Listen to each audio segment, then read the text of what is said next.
it's your time to start. Ain't never tried with mine. Proved it a million times for home. Even though I found your pretty ass out of mobile.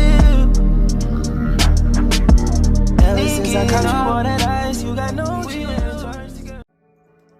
Hey girl, hey, and welcome back to my YouTube channel. I am super duper excited about the topic today, which I'm sure that you guys have already seen from the title of the video, right? But before we go ahead and hop into the video, I'm going to give you guys a moment to go ahead and like the video, because you're going to like the content. Like, you already know that by now. You're going to like the content, okay? I'm your cousin on your daddy's side, the cool one though. You're going to like the content. Go ahead and subscribe, because now you're a part of the family. You don't watch my video, you're a part of the family now, okay? And go ahead and comment down below and let me know, like, sis, I like this video. You were saying some real deal things that really needed to be said. And yeah, y'all know I don't like to run my mouth for too long. So without further ado, let's go ahead and all right, girl. So I got my little cute probiotic drink. So let's talk, right? So today, as you guys can tell from the title, this video is gonna just be me opening up and having some real deal girl talk with you guys, and just talking about some of the things that I feel like God convicted me of and allowed me to see that it needed to be removed from my life in order for my relationship with him to progress, right? If you do not know, I am currently on a journey of rekindling my relationship with God. It has so far been an awesome journey. And let me just clarify this, because I feel as though when I said convicted, it sounded like such a bad thing. But the truth of the matter is, conviction to me is just when God lays it on your heart that something is no longer serving you, right? And a lot of times with things that no longer serves us, it doesn't mean that we're immediately detached or willing to detach from it. However, I feel like when God truly convicts you of a thing, it's like you don't have the desire to do the thing anymore. And we have to be realistic. So even if that desire sneaks back up on you, because we have to understand that a lot of things are unhealthy habits that we've created, and it's very hard sometimes to break habits, but you can do all things through Christ that strengthens you, okay? And so let's hop right on into it, okay? Let's hop right on into it. One of the first things that I can think of that I had to stop doing was excessive drinking, right? Alcoholism is a real deal thing to me. My family has been affected severely by alcoholism, so I understand and I know that it is a thing that is very serious. It is actually really a sickness. And for me, I was like a social drinker. So if I'm out in a social setting, I will drink. And it's not because I don't know that I have an outgoing personality, because a lot of times when I talk to people and, you know, we're talking about social drinking, they're like, well, I don't really know how to be in that setting or how to be comfortable in that setting. So the alcohol gives me a bit of a boost and allows me to, you know, basically like tap into my alter ego, and allows for me to, you know, maneuver in a certain type of way. And I just want to say that if you are in a setting where you don't feel like you can show up as your authentic self, you probably should not be in that setting, right? So if you're out with a group of friends and you feel like you may not have as much fun because you're not drinking excessively in the way that they are, that's a problem. You need to reflect on that relationship. You need to go to God in prayer about those relationships and see if those are relationships that are truly serving to you, okay? Serving to you and serving for you. And I also want to clarify this. I said excessive drinking, but I didn't say that I stopped drinking completely, because y'all know that we are very honest here on my channel. So I did not stop drinking completely, because drinking is not the issue. The issue is you drinking to no longer be coherent. When you get drunk, you're incapacitated. And that is a sin unto God, right? God made water into wine. So you having a glass of wine or even a glass of two. The biggest thing is you knowing your limit. And when you've passed your limit, it is a must that you stop. Okay, so if your limit when you go out is one drink, you know, for me, depending on how strong the drinks are, when I go out, one drink may be my limit. You know what I'm saying? If I have to get in the car and I have to drive, now that has become a thing for me, because when I'm a lady, I'm a lady, you know, and I've been out in settings where I have been drunk. Very few occasions, but I've been out in settings where I have been drunk, and it's not serving. Like, it don't serve me, and it's not very becoming of me, of the woman that I am, of the life that God intends for me to have. That's not very serving. It doesn't serve me, you know. Think about when you have children. Would you like for your children to see you in that way? Would you like for your parents, the people who you love, to see you in that way? And if that's not something that you would really want for them, it's a no. And then, girl, let's not even talk about the headaches that come after. Let's not even talk about being hungover after. Let's not talk about how that just affects your following day, especially when you consume too much. So it's okay to have a cute little drink, but if you know that you can't have a cute little drink without continuing, and trust me, I understand, because I've been here, right? If you know you can't have a cute little drink without continuing, let's not have one at all. Let's go on a fast. Let's pray and ask for God to allow you to find the discipline in drinking. You know what I'm saying? So that was my first point. I don't like to run my mouth too much, but that was my first point. I stopped excessively drinking.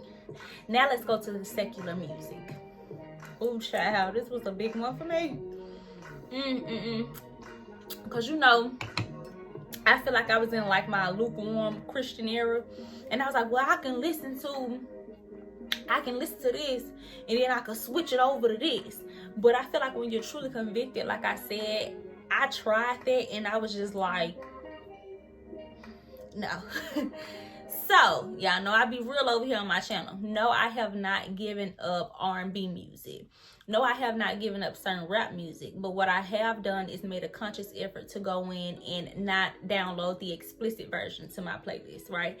And even if I listen to a song, and even with me not playing the explicit version, it still does not resonate with me, I kind of delete it. Like my girl Lotto, I love me some Lotto, okay?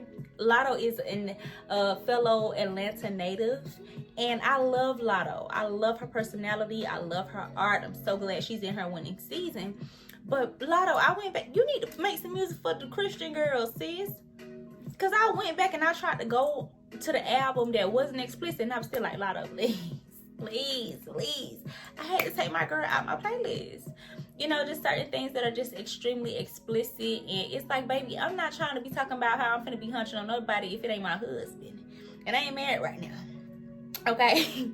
So, you know, no. So I feel like you have to be honest with God, because God can't do anything for you if you're not real with him about the season and the space that you're in. So for me, this is the space that I'm currently in right now. I do listen to a lot of gospel music, but I'm also an R&B girl. If you did not know, my grandparents raised me. And what I've come to realize with R&B is that they come from a space of love. Now, they might want to hunt you a little bit too, you know what I'm saying? But for the most part, it's loving. It's not really that explicit. Like, I was listening to a Jagged Edge song the other day, and it wasn't the explicit version. I didn't even have to go and try to find the unexplicit version, because that was just the original song. Like, and it gave me a feeling of in love, and like, yes, you know, I like this, it's cool, this is my speed. So find your speed and find what's for you. Some people go cold turkey. Some people don't do it at all. I feel like God know his daughter, he know me, and he know I love a good R&B song. You understand what I'm saying? So until he convicts me of that, if he does, then I will stop. But as of right now, it was just certain hardcore head busting music, popping this, twerking that, moving this. I had to stop. Even when I go to the gym, I be listening to a podcast or something. You know what I'm saying? Like, because y'all know Dolph was my favorite rapper. Dolph is still my favorite rapper. But it's just some things you're going to have to be disciplined. You're going to have to let go of. And if you do have that urge to listen to a little Dolph, don't listen to the explicit version. Okay? Don't do it. Next, masturbation. Oh my God, Jesus, Lord, it had me at the chokehold, baby. It had me at the headlock. You know what I'm saying?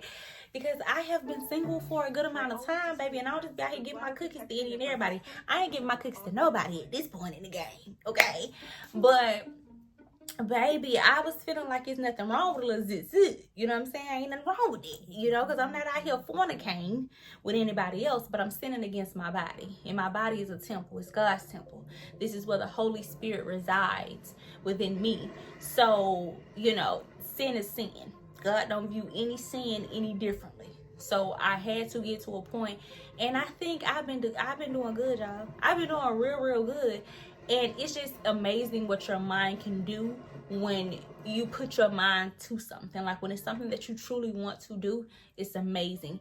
And also that contributed to the things that I listen to, the things that I watch, the things that I allow to be an influence to me. You know what I'm saying? When you're on a certain journey, you got to maneuver in a certain type of way. Because, you know, when you've been touched before and you ain't been touched in a long time, or, you know, certain things pop up that you didn't experience that you weren't even really supposed to experience until you got married.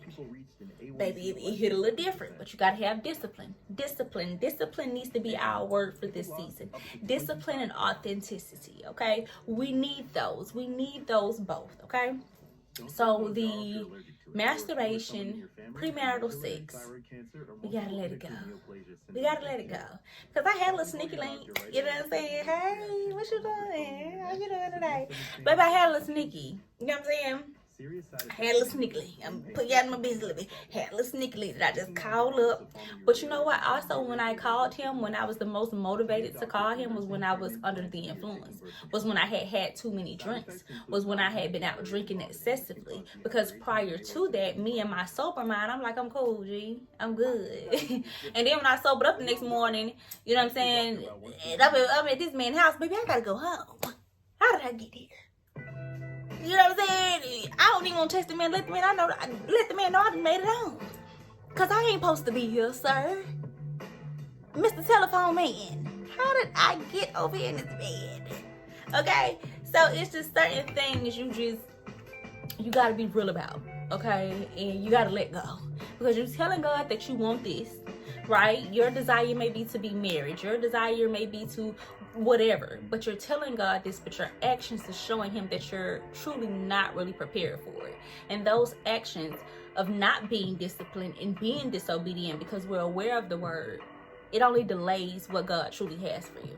And that is the enemy's job, right? He knows that he cannot destroy your faith, so he tries to delay it, right? Or he knows that he cannot destroy the life in which God has planned for you, so he tries to delay it and divert your faith, okay? But that's another video. That's a whole nother video, baby. That was a line my pastor got into, okay? That's a whole nother video I'm gonna bring y'all. But yeah, I had to let go of masturbation. I had to let go of premarital sex. I had to also let go of cussing. Sometimes I had to catch myself. I'd be like, oh God, please forgive me. You understand? Because this is an everyday thing. It's not just one day you just wake up and you're just going to stop it, especially if this has been a bad habit of yours, right? But I was just like, certain things they're not very becoming of me. You know what I'm saying? And when people look at me, I want them to be able to see God within me. And so if every other word that I say is profanity, that's not you seeing God within me. You know what I'm saying? That's not a Proverbs 31 type of woman, okay? That's not a woman with dignity. And I have a very great vocabulary, okay? So I don't have to use these words. But because of my environment and because of my mentality before, I thought that certain things were okay. You know, but when you truly come into God, he tells you that certain things you have to come from among. And so cussing was one of those things, and I'm still working on it. Like I tell y'all in every single video, I have not arrived just yet, friend. I'm on this trial with y'all too. We going together. I just chose to bring y'all with me because y'all my peoples, you know what I'm saying? But yeah, cussing was a big thing. And then surrounding myself with people who I know didn't really support my journey, right? So that sneaky link, I had to let that sneaky link go, because you're accustomed to me operating in a certain way, and now the season has changed in my life. I have shifted, and so me being around you, even if that's not my mindset, because that is still yours, it would lead me into sin. Being around friends who think that it's okay to excessively drink. Now understand, in this situation here, if you've been around a friend that you've indulged in excessively drinking with, I think it's fair for you to have a conversation with that person, especially if they're significant to you, and let them know where you are now in your life and your journey. Allow them the space to respect where you are. Don't just cut the people off cold turkey, because God might be doing this for you in your journey, for them to be able to see him within you and transform them. So don't be one of them people who think that once you get on your journey, you just high and mighty and now you need to cut everybody off, because you might be the one who leads your friends back to him because of the changed behavior in you. You know what I'm saying? So I think that it's very important for you to allow the people in your life to respect the new space that you're coming from, right? But once you get to a point or a place where you understand and you see that they do not respect that, you have to let it go. Okay, you just simply have to let it go. So those were a few of the things. Oh, I almost forgot one of the biggest things. My thinking, my mindset, my thoughts, right? Because God said, so a man thinketh, so is he, right? And so a lot of the thoughts that I had, some of the thoughts that I had, whether it was in regard to sex or whether it was, lusting, or whether it was just negative in nature, I had to catch those thoughts and cast those thoughts out. And it's a working process. I'm still doing it every day. I probably had a few of them today that I had to cast out. But you have to speak that thing. You have to rebuke it, okay? Rebuke it out. Rebuke it away from you, okay? Because thoughts can become actions very quickly, and something that you may have been thinking subconsciously, now you're acting on or you're doing. But what you have to do is catch those thoughts and rebuke them, because that's what God will want for you to do. And ask God on a daily basis to search you, to reveal to you the things that are within you that makes you less like him, and to help you cast out those things, help you gain his ways when it comes down to a lot of things. And I truly do feel like God will do that for you, right?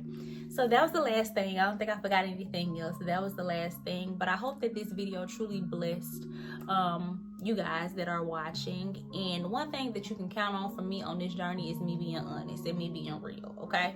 I live the same life that you guys live to a certain degree.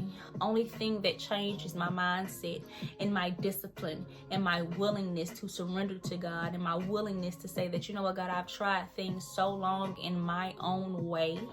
I'm tired and it clearly ain't working, okay? So I'm gonna run on back to you and try joy, and I'm gonna see. You know what I'm saying? I feel like your way be the best way. You know what I'm saying? So I hope that this video has motivated you guys to feel the same way. And if it did not, that's okay. We still love you anyway. Come on back though. Come on back a few more times, and maybe we can convert you on over, okay? Okay. As always, y'all already know what I'm gonna say. Please be sure that if you are tuned into this video right now and you stayed all the way to the end, I love you, sis. Thank you. That you like, comment, and subscribe to my channel. Share the video as well. If you have a cousin, sister, brother, uncle, whoever you feel like may benefit from this video, please share the video with them as well. And comment down below. Like I always tell y'all, we're a family up here. You talk to me, I talk back. I love y'all. I do this for y'all, okay? And yeah, I love y'all. I hope that you guys have a great week, a great remainder of your day, and I'll see y'all later. Bye.